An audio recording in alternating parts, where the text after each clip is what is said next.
Hello all, welcome to law school. आज के इस लेक्चर में हम कुछ क्वेश्चंस करने जा रहे हैं जो हमने लास्ट टॉपिक्स डिस्कस करे थे। तो उसके रिलेटेड आज हम जो है क्वेश्चन डिस्कस करेंगे। टॉपिक है आपका जनरल डिफेंसेस का, उसके रिलेटेड इंपॉर्टेंट क्वेश्चंस। चलो देखते हैं। Which one of the following is the correct statement? Mistake of fact is excused under criminal law because. अब आपको देखो ये बात बता दी है कि mistake of fact is excused under criminal law because it is the interest of public, there is no mens rea, it is the mistake, it is the interest of the court। देखो, जब मैंने आपको lecture में एक chart बना के बताया था और उसमें मैंने आपको डिफाइन करा था कि जो सेक्शन 6 है वो दो पार्ट में डिवाइडेड है। एक है आपके एक्सक्यूजेबल एक्ट्स और दूसरे हैं जस्टिफिएबल एक्ट्स।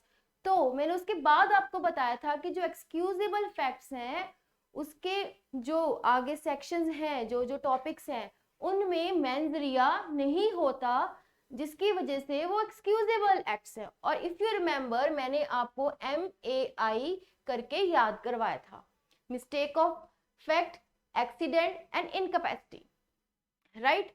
और मिस्टेक ऑफ फैक्ट की बात हो रही है तो क्यों एक्सक्यूज्ड हैं? Because there is no mens rea, no guilty mind, presence of no guilty mind, that is why they are excusable in the court of law।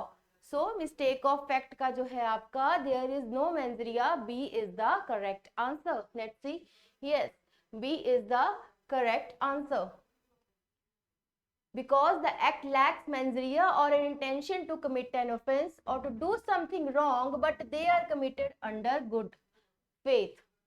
ये हमने जब ये डिस्कस करा था तब हमने ये पढ़ा था, राइट। Now next question.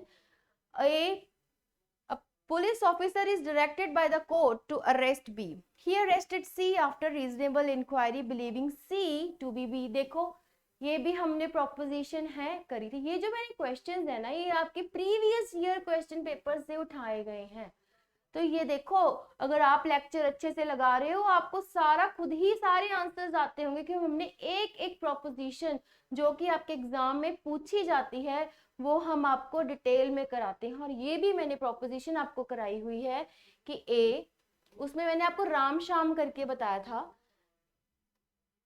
ए पुलिस ऑफिसर को बोला हुआ है बी को अरेस्ट करने के लिए, जब वो अरेस्ट क्या कर लेता है? सी को, क्योंकि मैंने आपको बताया था वो किसी से पूछता है क्या सी बी है, तो वो कहता हाँ, तो वो सी को अरेस्ट कर लेता है, ठीक है।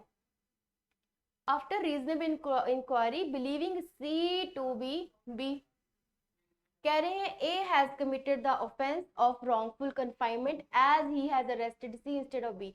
ये पॉइंट भी मैंने आपको तब समझाया था इफ यू रिमेंबर, कि अब सी तो कहेगा कि मेरी तो रॉन्गफुल कन्फाइनमेंट हो गई है जी, मुझे क्यों ए ने अरेस्ट करा है। बट पुलिस ऑफिसर है वो ए, बट फिर भी वो कह दे कि मेरी रॉन्गफुल कन्फाइनमेंट हुई है, नहीं, बिकॉज हम ऐसा पुलिस केस में नहीं कह सकते, तो ये पॉइंट गलत है। उसके बाद A has committed the offence of wrongful confinement as he was negligent, negligent कुछ भी नहीं है, यहाँ पे लिखा है आफ्टर रीजनेबल इंक्वायरी, तो ये पॉइंट यहीं पे गलत हो गया। A has committed no offense because he arrested C in good faith, believing himself to be bound by law to do so, and none of the above। This is the correct answer। जब मैंने आपको ये proposition कराई थी तब हम section 76 discuss कर रहे थे, जिसमें मैंने आपको स्पेसिफिकली बताया था कि आपको बस ये चेक करना है bound by law in mistake of fact. Reasonable inquiry हुई है, नो डाउट हुई है, जिसकी वजह से उसने सी को सोचा वो बी है और अरेस्ट कर लिया, because he was bound by law to arrest B believing C to be after reasonable inquiry, hence he committed no offense। so answer will be C। C is the correct answer and here is its explanation। mistake of fact is allowed as defense when the act done was an order from the superior, that is the person was bound by law to do it। अब देखो, हमने 76 में तो bound by law कहा था, अब 79 में मैंने आपको क्या समझाया था? Justified by law, right. जब आपका जस्टिफाइड बाय लॉ आ जाए तब आपका सेक्शन 79 लगेगा। जब बाउंड बाय लॉ की बात हो जाए, mistake of fact, bound by law, then 76 section लगेगा। Also, when an act is done by any person who is justified by law or under mistake of fact, the person in good faith believes that the act is justified by law, then he shall get such defense under the criminal law, right? Now, next question. Aman, a soldier, fires on a mob by the order of his superior officer in conformity with the commands of the law, in consequence to which X and Y suffer grievous hurt, and they sue Aman for the same in the court of law. Now decide the guilt of Aman. अब देखो, अमन देखो, नाम से आपको ऐसे question तो आते हैं, आप नाम से कंफ्यूज करने के लिए अमन नाम डाल दिया, आप पढ़ते नहीं हो आगे ध्यान से कि वो एक सोल्जर है और उसने ऑर्डर से फायरिंग करी है मॉब पे, अपने सुपीरियर ऑफिसर के ऑर्डर पे फायरिंग करी है। आप जिस नाम पे ज्यादा फोकस कर देते हो जब आप क्वेश्चन सॉल्व करने आते हो, बिकॉज यहाँ पे क्या लिखा है, डिसाइड द गिल्ट ऑफ अमन। यहाँ पे ये जानबूझ के ये नहीं लिखा decide the guilt of the soldier. Soldier का होता है आपको फटाफट पता चल जाना था ये मिस्टेक ऑफ फैक्ट है, इसमें ये लगेगा, ये आपका आंसर आएगा, बट जानबूझ के क्वेश्चन में आपको अमन दे देते हैं सो दैट आप कंफ्यूज हो जाओ और आप गलत आंसर टिक कर दो, राइट? आपको कंफ्यूज बिल्कुल नहीं होना, क्वेश्चन को समझना। अमन के बाद ए सोल्जर है, so basically we have to decide the guilt of the soldier who was working on the order of the superior officer, right? उसके बाद Aman shall be guilty of the grievous hurt. Aman's guilt boiled down to hurt as he fired by the order of the superior. Aman shall not be guilty of any offense as he is soldier and he can do anything. Aman shall not be guilty of any offense as he fired by the order of his superior which was in conformity with the law. देखो words कैसे shift करें हैं, conformity by law आ गया, means the act was justified by law, right? So answer is D. Mistake of fact is allowed as defense when the act done was an order from the superior, that is the person was bound by law to do it, right? अब आपको ये समझ आ गया ना, जब जहां पे आपकी सुपीरियर ऑफिसर की बात हो जाए कि जब कोई अथॉरिटी के अंडर कोई एक्ट कर देता है, ठीक है, तो उसको कहा जाता है कि उसको डिफेंस मिलेगा under mistake of fact which is bound by law और which is justified by law. Section 76 and 79 of IPC वहां लग जाते हैं। An act done under mistake of fact is complete defense in a criminal charge, complete defense in criminal charge if done in good faith, no defense at all, partial defense। देखो ये बात अब आपको याद रखनी है, ये आप टिक कर देते बट गुड फेथ है, ये बात याद रखनी है, क्योंकि मैंने आपको एक केस भी कराया था कि जब कोई पुलिस ऑफिसर अपना एग्रेशन निकालने के लिए किसी को अरेस्ट कर लेता है या किसी को फंसा देता है पर वो गुड फेथ में नहीं होता, तब उसका मिस्टेक ऑफ फैक्ट के अंडर उसको कोई डिफेंस नहीं मिलेगा, राइट? तो गुड फेथ में अगर आप करते हो कोई काम तब आपको कंप्लीट डिफेंस मिल जाता है मिस्टेक ऑफ फैक्ट का। Answer is B. Mistake of fact ये वही बात इन्होंने दोबारा करी है, इंटेंशन वाली, wrong but committed under good faith, right? Now next, doli incapax, ये मैंने बताया था किसके तब कब यूज होता है, कौन से सेक्शन में यूज होता है, ये सेक्शन 82 में यूज होता है। क्यों यूज होता है ये सेक्शन 82 में यूज होता है? जब हम बात करते हैं child below 7 years of age, child, यही आंसर है इसका, आगे तो पढ़ने की जरूरत ही नहीं है, ठीक है? ये कहता है कि जो चाइल्ड बिलो 7 years का है वो कोई भी एक्ट कर दे उसको कंप्लीट डिफेंस मिलेगा under section 82 of IPC. Children below the age of 7 years are given absolute immunity under IPC. That is, nothing is an offense which is committed by a child below 7 years of age. Such children are known as dolly incapax. They are considered in law to be incapable of forming the criminal intention necessary for the crime. Okay. Now next question. Examine the two statements and give the correct answer. A. Boy of 6.5 years old intentionally kills B. He is not liable for murder. A child under the age of 7 years is immune from the criminal liability. देखो बिल्कुल सही बात बता रहे हैं ये. A boy of 6.5 old है तो डॉली इनकैपेक्स आपका लग जाएगा ना इस पे भी. And he is not liable because उसके पास absolute immunity है, right? A child under the age of 7 years is immune from criminal liability. Both A and R are true, and R is the correct explanation of A. This is the right. ठीक है, section 82. Now, a person on honest belief that his previous marriage has been dissolved by decree of divorce, whereas the divorce decree has not been granted. देखो ये बहुत ही ज़्यादा important है. हमने क्या करा था, इग्नोशिया नॉन एग्जुकेसैट ऐसे करके था. प्लीज़ मेरी प्रोनाउंसिएशन पे मत जाना. हमने ऐसा मैक्सिम करा था जिसमें ये मैंने समझाया था कि इग्नोरेंस ऑफ लॉ जो है आपका कोई एक्सक्यूज नहीं है. इग्नोरेंस ऑफ फैक्ट उसको मान लेते हैं, बट जहाँ पे आपका इग्नोरेंस ऑफ लॉ आ जाए वो आपका इग्नोर नहीं करते, उसको वो मानते हैं ऑफेंस, राइट. तो इसमें क्या था, अब इसको लगा कि उसकी पहली मैरिज है जो डिसॉल्व हो गई है. अच्छे से करना, मैरिज बेस्ड क्वेश्चंस जो हैं आपके क्लैट में बहुत बार आते, भी इस बार भी आया था, बाइगैमी पे क्वेश्चन आया हुआ था. तो ये भी सिमिलर टू बाइगैमी है, बट इसका कंसेप्ट थोड़ा डिफरेंट है. तो समझो जरा इस क्वेश्चन को. उसको लगा कि उसकी पहली मैरिज जो है डिसॉल्व हो गई है by decree of divorce, where as उसको डिवोर्स की डिक्री अभी तक मिली नहीं थी. ठीक है, अब देखो उसको भी पता है कि उसका डिवोर्स हुआ है, उसको डिक्री अभी तक मिली नहीं है, ग्रांट हुई नहीं है, बट फिर भी वो क्या करता है, मतलब a person honest believe that his previous marriage has been dissolved by decree of divorce, whereas divorce decree has not been granted. अब he shall be guilty of bigamy. ठीक है, he shall not be guilty of any offense as one can marry whenever he wants to. He shall not be guilty of any offense as he honestly believed that his previous marriage. देखो यहाँ ये वाला point ना, ये layman की सोच का है.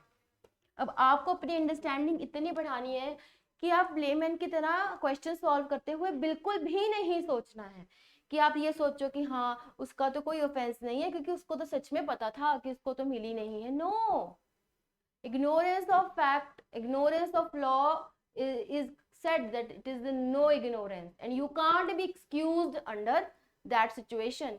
So अगर वो दोबारा मैरिज कराएगा, he shall be guilty of bigamy, right?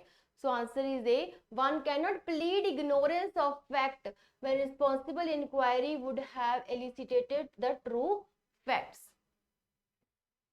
right? Now Ravi was suffering from delusion. One night he considered his own son as leopard and attacked him with an axe, thinking by mistake of fact that he was justified by law to kill a human who he considered as a dangerous animal. Ravi is guilty of no offense as he has defense of mistake of fact in good faith. Murder, no offense as he has the defense of insanity, then culpable homicide. अब देखो ये question मैंने क्यों डाला यहाँ, तो साफ आप पता है इस क्वेश्चन में ये दो में कंफ्यूज हो गए. हमने अपनी कंफ्यूजन जो है वो दूर करनी है.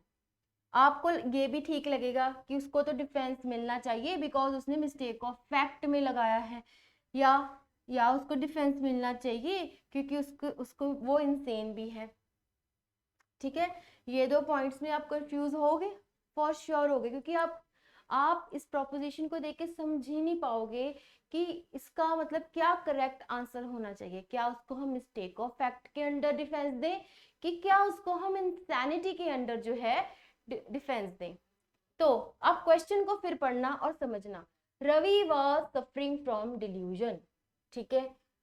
One night he considered his own son as a leopard and attacked him with an axe, thinking by mistake, देखो यहाँ से आपका आंसर निकलेगा, thinking by mistake of fact that he was justified by law to kill a human who he considered as a dangerous animal. अब देखो उसने अपना justify कैसे करा, मतलब उसका मोटिव क्या था, आपको वो चीज पकड़नी है। उसने ये सोचा कि मैं जस्टिफाइड बाय लॉ हूं, राइट, अंडर सेक्शन 79, राइट। और उसने अपना सेक्शन 79 का जो थिंकिंग लेके कि वो उसने सोचा I am justified by law to kill a human who he considered as a dangerous animal. तो यहाँ पे आपका A will be the correct answer, right? Because ये fact prominent है as compared to this fact. That is why answer should be A. When an act is done by any person who is justified by law, वही बात इन्होंने आपको फिर समझाई है। आपको क्वेश्चन में ही आपका आंसर होता है, आपको समझना है इस बात को। कई बार ऐसे क्वेश्चंस होते हैं जिन पे रिट्स पड़ जाती हैं और कैंसिल भी हो जाते हैं, बट हमारा काम क्या है, आपकी अंडरस्टैंडिंग को बढ़ाना। ये क्वेश्चन आया, अब आपको समझ आ गया कि आपको क्या देखना है, आपको प्रायोरिटाइज करना है कि किस बात की इन्होंने ज्यादा, किस बात पे ज्यादा एफर्ट डाला हुआ है क्वेश्चन सेट करने वाले ने। तो आपको उसके अकॉर्डिंग जो है अपना आंसर है बताना है। Examine the two statements and give the correct answer. A boy of 9 years intentionally kills B.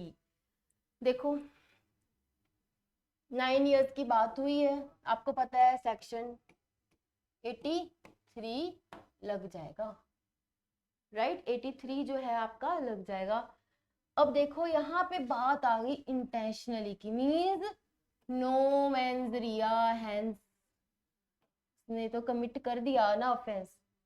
मेंजरिया, sorry, इसमें शो होता है मेंजरिया की इंटेंशन है, राइट, गिल्टी माइंड शो हो रहा है इसमें, ठीक है। इंटेंशनली मेंजरिया, पहले मैंने गलत लिख दिया था। A child under the age of 12 years immune from criminal liability. देखो ये देखो क्वेश्चन आपको पूरा कंफ्यूज करने के लिए बनाया हुआ है। अगर आपने सेक्शन अच्छे से नहीं पढ़ा 83, आपको ये पता ही नहीं होगा कि जो 83 क्या करता है, कहता है कि 7 to 12 years of child are immune, but subject will be their maturity of understanding the offense, subject to maturity, ठीक है। इसमें जो है अंडर ये 12 years की तो बात कर दी है, बट मेच्योरिटी की बात कहाँ करी, नहीं करी ना, तो ये इनकम्प्लीट है आपका फैक्ट, ठीक है। ये तो कह दिया कि उसने 9 साल का था, उसने इंटेंशनली, उसको पता था कि वो इंटेंशन से उसने बी को मार दिया, ठीक है। क्या वो लाइबल होगा मर्डर के लिए? ऑफ कोर्स होगा। अगर आपका क्वेश्चन होता है कि वो लाइबल होता, ये फैक्ट भी दे देते तो भी आप लिखते yes, because there was the intention. when there is intention, there is mens rea, means the offense you have committed with a guilty mind, right? अब कह रहे हैं both A and R are true and R is the no. R is not the correct explanation. It is incomplete. Both A and R are true and R is, देखो R is true but it is not complete, we can say. कह रहे A is true but R is false. A is false but ये तो नहीं है, तो ये कह रहे हैं C इसका आंसर है Y। देखो करेक्ट है इसकी एक्सप्लेनेशन, बट ये ट्रू नहीं है, ये कंप्लीट नहीं है, जिसकी वजह से ये फॉल्स वाला ऑप्शन आपका सही आएगा। अब again you have to make the understanding कि वाई हम बी भी चूज कर सकते थे, बिकॉज ये करेक्ट एक्सप्लेनेशन नहीं है, बट ये इनकम्प्लीट है। एक्सप्लेनेशन इज करेक्ट, ठीक है, but it is not complete, which is not true, that is why it's false. So answer will be A is true but R is false, right? ये यहाँ पे यही बात करी है, कंडीशनल इम्यूनिटी होती है इसमें, because child possesses understanding to comprehend the nature and consequences of his act, then he shall be held liable for the same. Here उसकी ये बात यहाँ प्रूव होती है जब इंटेंशन वाला वर्ड आ गया था। Okay, A who is a resident of Canada had shifted to India a year back. On a very cold winter night, he cuts the woods from the forest and sets them on fire to obtain some heat. The police officers arrest him. He pleads that he has recently shifted to India and was not aware that it is illegal to cut woods from the forest in India. Right अब आपको इसका answer तो ऐसा सच पता होगा, ignorance of law is no defence in IPC, hence he will be held liable. देखते हैं, ही शैल बी नॉट, ये तो गलत है, नॉट गिल्टी तो है, he shall not be guilty ये भी गलत है, he shall be guilty of the offence as mistake of law is no excuse, this is right. He shall not, not तो है ही नहीं, वो तो पढ़ना ही नहीं आगे, right. Ignorance of law is no defense. Everybody is bound to know the law of land, and ignorance of law is no excuse. अब देखो हमने दो क्वेश्चन साइड बाय साइड करने हैं। क्यों करने हैं? बिकॉज ये आपको इसमें ओवरलैपिंग है जो आप समझोगे किस बात की है। Section 82 of the IPC enunciates a presumption of fact, a rebuttal presumption of law, a conclusive or irrebuttable presumption of law, none of the above. Answer is C. अब देखो 82 ऐसे आ गया, सेक्शन 82 ये किसकी बात करता है? डॉली इनकैपेक्स की बात करता है। Child below 7 years is completely immune, absolute immunity is given, so that is why it is a conclusive and और इरिबटेबल, इरिबटेबल मतलब जिसको हम रिबट नहीं कर सकते, जिसके मतलब जिसको हम चैलेंज नहीं कर सकते, ठीक है। तो ये चैलेंज नहीं होगा ना, because child below 7 years has absolute immunity, right. So that is why C is the answer. अब आपको 83 का भी पता है। 83 में कहते हैं a presumption of law, presumption of fact and inconclusive और रिबटेबल प्रिजम्पशन, कंक्लूसिव और इरिबटेबल या फिर इरिबटेबल प्रिजम्पशन ऑफ फैक्ट। देखो अब इसमें आपको पता है 83 में वो कहते हैं, 83 जो सेक्शन है ना वो कंडीशनल है, ठीक है। अगर चाइल्ड मेच्योर इनफ है 7 to 12 years वाला, that he knows the consequences of what all act he is doing intentionally, then he will be held liable, hence no defense will be given. But yes, उसकी कोई intention भी नहीं थी, ना उसको पता था कि ये एक्ट करने से ये हो जाएगा, then yes उसको उस केसेस में डिफेंस मिल जाता है। तो हम क्या कहेंगे, 83 सेक्शन जो है हमारा इनकंक्लूसिव है, राइट, और रिबटेबल भी है, तो that is why B is the correct answer. अब आपको इन दोनों सेक्शंस का ऐसे डिफरेंस समझना है, इससे परे आपको कोई क्वेश्चन नहीं आएगा। ये आप कह लो कि एंड था यहाँ पे, क्योंकि ये बात हमने हटके सोचनी, क्यों कंक्लूसिव है और क्यों इरिबटेबल है, यहाँ पे ये क्यों कंक्लूसिव है और क्यों रिबटेबल है। अगर आपने मेरा लेक्चर अच्छे से लगाया होगा तो आप इजीली इसको भी आंसर कर पाते, क्योंकि वहां हमने समझाया था 82 और 83 में क्या डिफरेंस है, और बेसिकली अभी मैं क्वेश्चंस करा रही हूँ तो आपको और भी क्लियर हो गया होगा कि कहाँ पे कैसे आपको अंडरस्टैंडिंग क्वेश्चंस में लगानी है। Now next, Section 84 of IPC provides for medical insanity, legal insanity, moral insanity, unsoundness of mind of any kind. Answer is B. Why B? Because यहाँ पे जो आपको डिफेंस मिला हुआ है वो लीगली मिला हुआ है, क्योंकि वो आपके IPC में दिया हुआ है, ठीक है ना। That is why it is the legal insanity. The answer is B.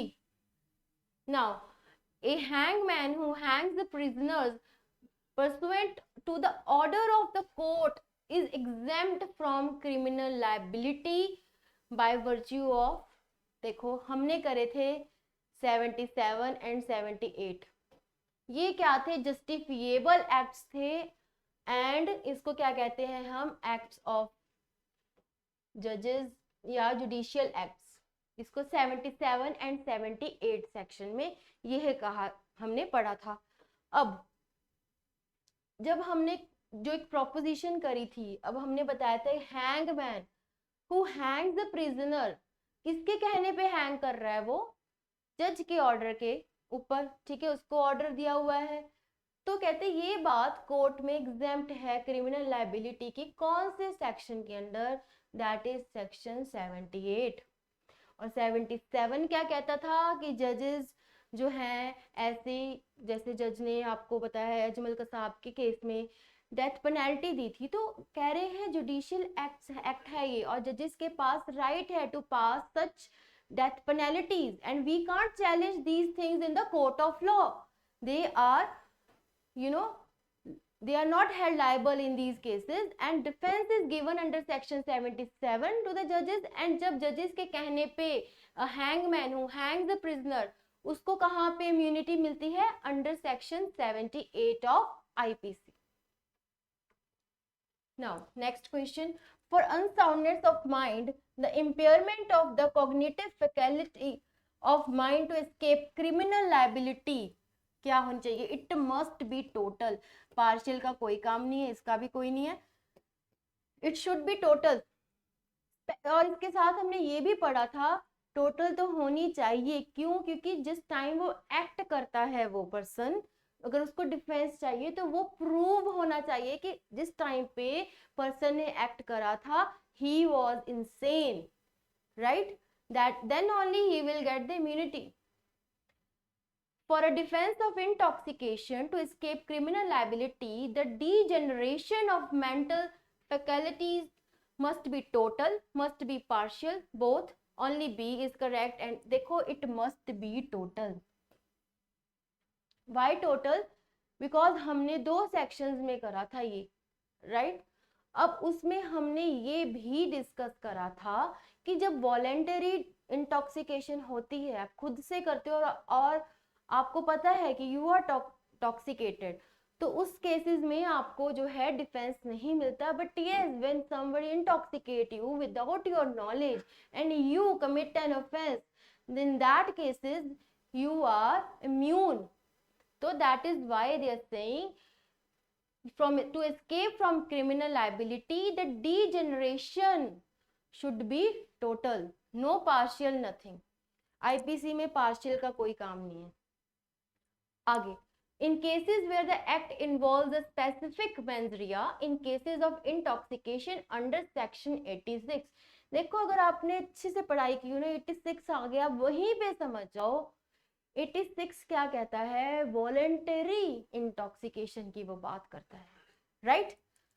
The existence of mens rea is presumed, the specific mens rea is not presumed। The specific mens rea depends upon the attending circumstances and the degree of intoxication, none of the above। Why C is the answer?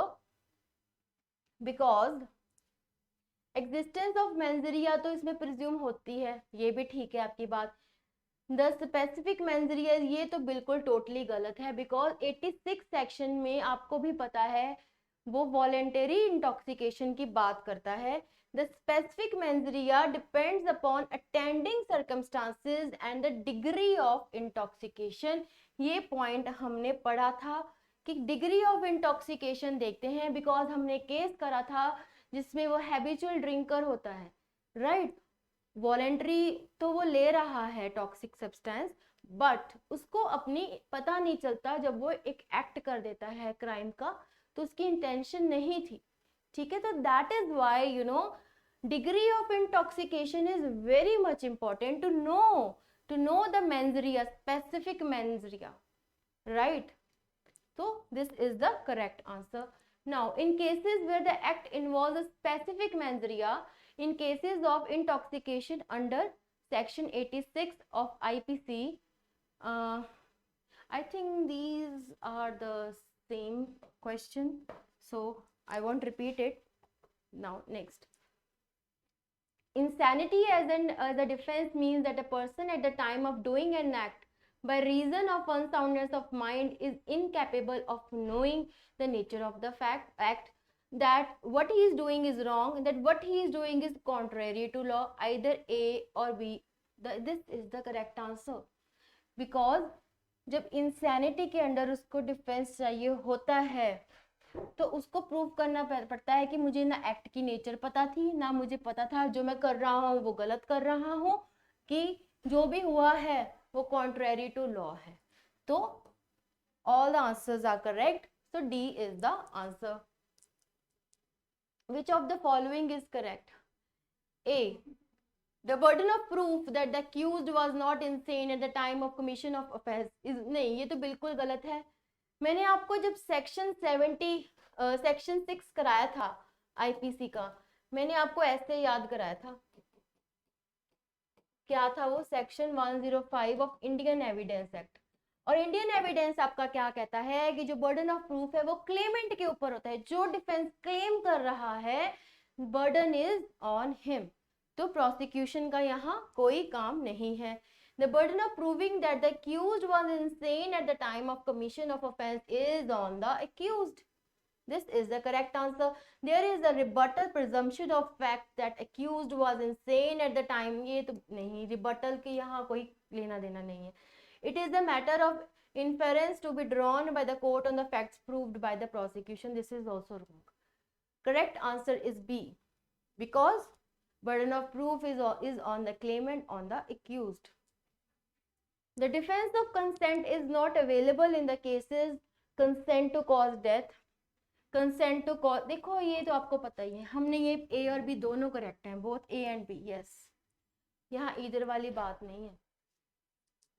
right? Operation of consent to all offenses short of causing death intentionally has been extended under consent to all offenses short of causing death. ये आपको अगर याद हो, ये medical जो consent था उसकी बात करता है.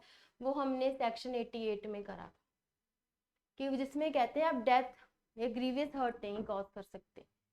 ठीक है, अगर आपको थोड़ा रिकॉल करो, जो कंसेंट के सेक्शंस थे वो 86 से लेके 91 थे. याद रखनी है ये बात.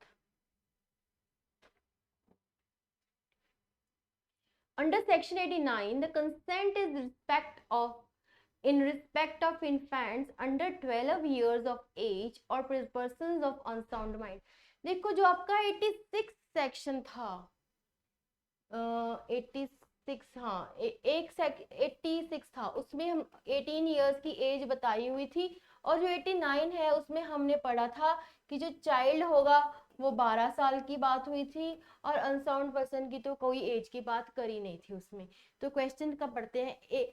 Can be given by the guardians without any restriction, can be given by the guardian subject to restrictions mutually agreed upon, can be given by the guardian subject to restrictions imposed by law.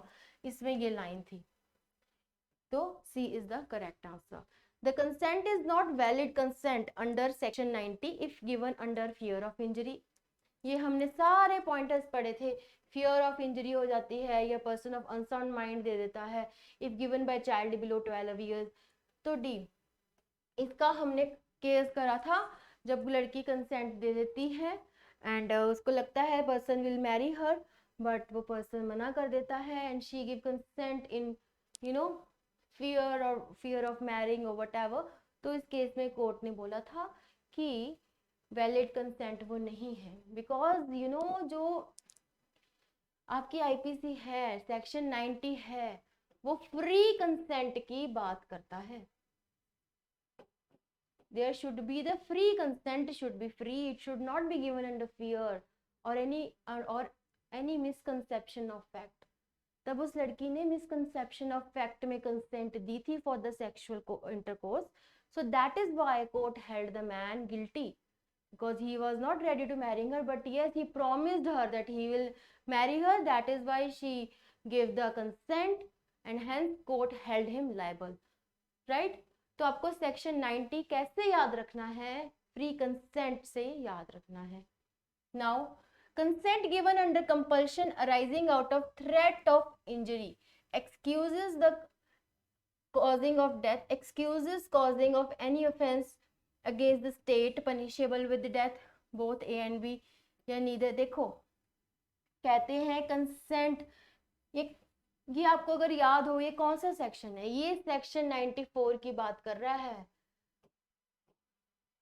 Duress की, जिसमें कहा था अगर आपको तभी defence मिलेगा अगर आपको पता है कि कोई इंजरी वगैरह होगी, बट वहां कभी नहीं मिलेगा कि जब आप डेथ कॉज कर रहे हो किसी की या कोई स्टेट के अगेंस्ट कुछ ऐसा काम कर रहे हो। ठीक है, तो आंसर इज ए और नाइदर ए नॉर बी, क्योंकि इन केसेस में आपको जो है डिफेंस नहीं मिलता, right. The maximum de minimis non curat lex means a law would not take action on small, ये देखो ट्रिफलिंग मैटर, ये जो है ना ये आपको कैसे याद रखना है, सेक्शन 95 ट्रिफल, इसमें कोर्ट क्या कहती है कि जो स्मॉल आपके मैटर्स हैं उनको हम नहीं सुनते, दे इसको आपको डिफेंस मिल जाता है, they are escaped under law. So B does not ignore any act which causes the slightest harm, no, because slight harm cover नहीं होते। इसका जो डिफेंस है आपको सेक्शन 95 ऑफ आईपीसी में मिलता है। Law would not take action in serious matter, ये गलत है, law would take, right, D all of the answer is A, why, because law would not take action on small and trifle matters, right. So that's all in today's lecture. I hope आपको सारे 76 से लेके 95 तक सारे जो है आपको section के रिलेटेड क्वेश्चंस आपको आज अच्छे से समझ लग गए होंगे, right. Thank you so very much.